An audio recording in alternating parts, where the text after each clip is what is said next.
Hi, and welcome back to Reading the Founders Trilogy with Jennifer Kelley. My name is Jennifer Kelley. I'm so happy that you could join me. Tonight, we will continue the adventure of The Great and the Good, Book 1 of the Founders Trilogy, by reading Chapter 2. Here we go. Chapter 2, Audrey. The day I got home from the hospital, I went directly to Didion. Dad had given me the little stuffed capuchin monkey when I was 3, after I'd been fascinated with the playful species that lived in the trees around Montezuma. I hid my face in his little chest, imagining that I could wrap myself in the scent of a time before the accident. When I pulled back, the little monkey looked up at me with wide, open eyes, as though to ask what had happened to make me need him so much. I couldn't answer him, but instead pulled Didion to me again and dressed him in tears. My relationship with Didion had lingered much longer than the other children my grade. I'd had to fight harder than most of the kids to be accepted at school. Kids made fun of my blonde hair, my blue eyes. Though fluent in Spanish, English would always be the language that I had learned first, the language that we spoke at home. Every once in a while, I'd slip and insert an English word into a sentence. The other kids would tease me, call me gringa, and I'd laugh it off as best as I could, but it still stung.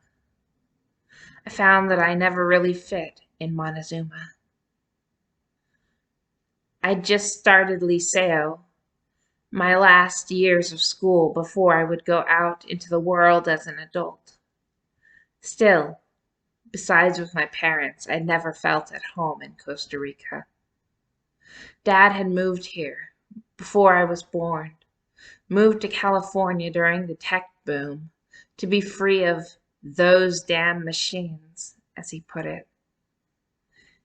He told me over and over that this was the life. Everything here, he promised, was so much more real than in the States. Still, times like that, I felt too connected to reality. Sometimes things were too close.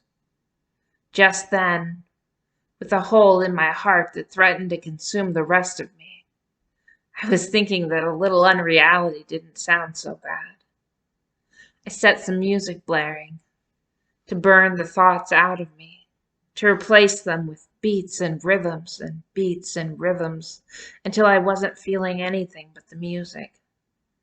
I just wanted to disappear into the sound. The tears slid down my cheeks into Didion's fur, where it rested against my breast.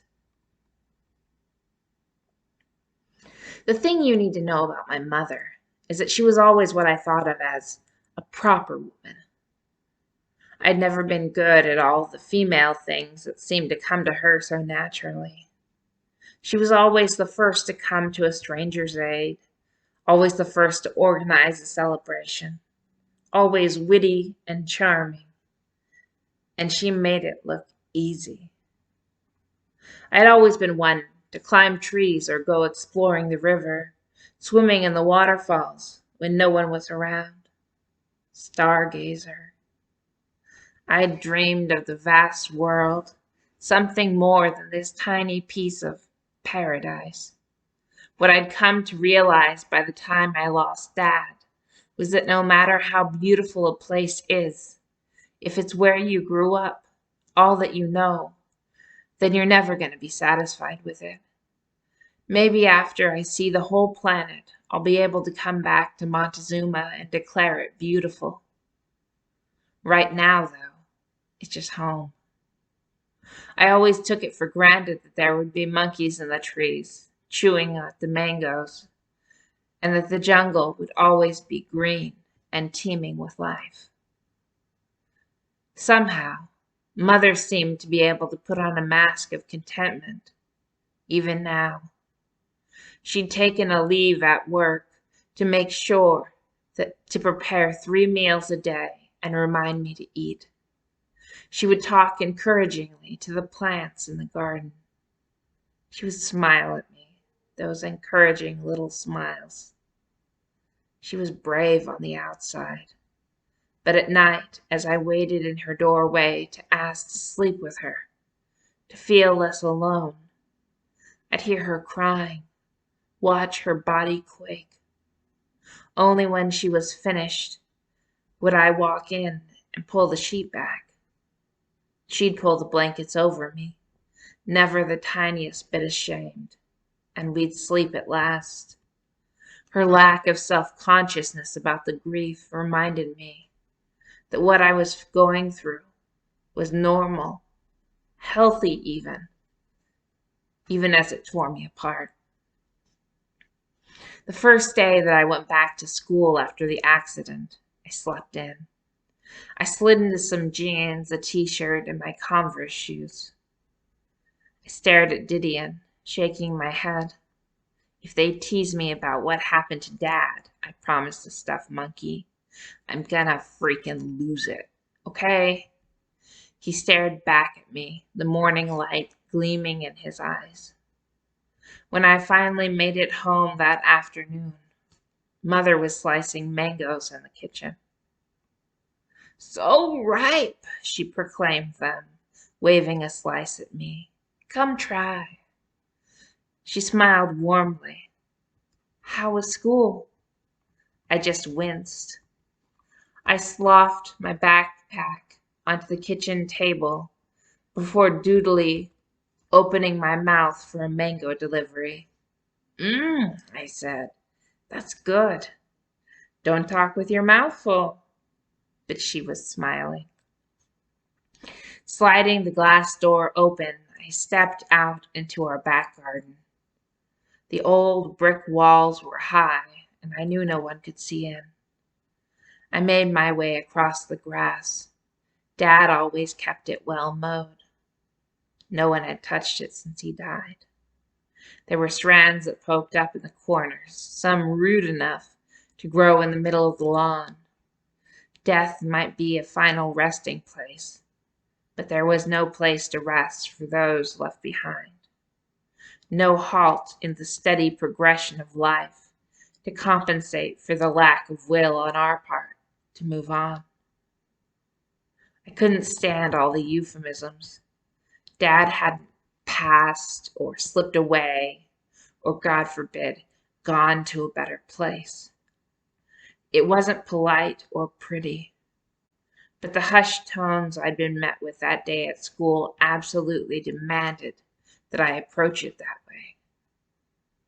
I played my part, kept my head down, ignored the curious glances and conversations that seemed to stumble too close when I approached. That seemed to stumble to a close when I approached. What I really wanted to do was stand up on my desk and scream, "He's dead! What do you want to know? That I wish I was too? That I wish it was me instead? Or that I wish it was her? Do you feel like you have a right to that? Leave me alone, for God's sake." I rolled my shoulders, leaning up against a tree, scratching my back with its trunk. Life was everywhere. Birds, insects, rodents, the odd solicitous capuchin monkey. On a different day, on a day before, watching two robins fight over a grub might have made me laugh. Their high-pitched objections of affront. Today, I shut my eyes. How did time just go on? And where was God? Padre Diego said that God will be your comfort in this time of sorrow. But I hadn't heard a peep. The best I could do was clutching Didion while I begged God to take me instead.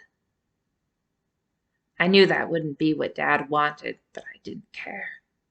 I wanted things my own way for once. I wanted to say, She hadn't given me one before she hijacked my soul, before she condemned me to walk in this world without Dad. Maybe it would have been better if my life had ended that night. I would take any road not to know this pain. Mother didn't even try to save him. She just said he was dead, like it was a simple thing. I scrubbed my face with my hands. Ah!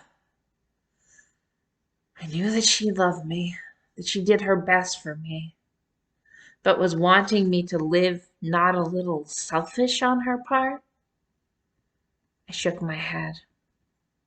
I had a second chance, a chance to learn to walk on my own 2 feet, independent, absolute.